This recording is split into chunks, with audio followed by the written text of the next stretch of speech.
With Doubtnut, get instant video solutions to all your maths, physics, chemistry, and biology doubts. Just click the image of the question, crop the question, and get instant video solution. Download Doubtnut app today. Hello everyone. In this question they ask which factor influence the active transport of substance across the cell membrane.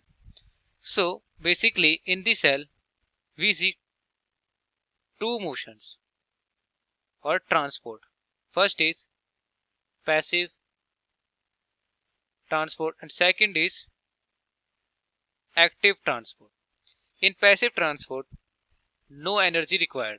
No energy required because it flow from more concentration to less concentration.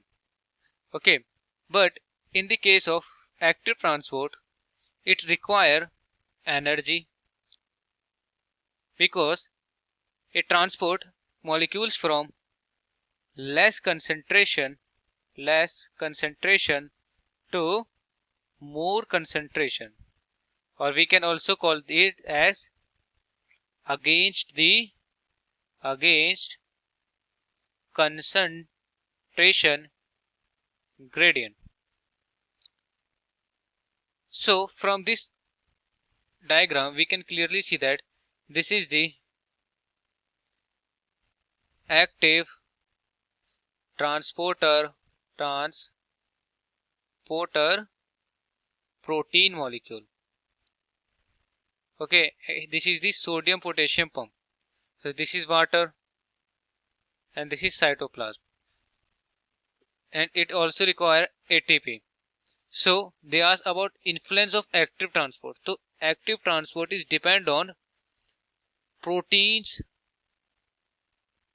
transporter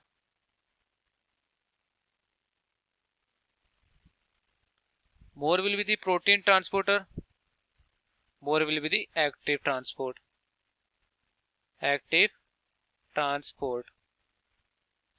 So active transport depend on the protein transporters. Thank you.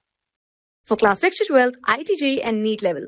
Trusted by more than 5 crore students. Download Doubtnut app today.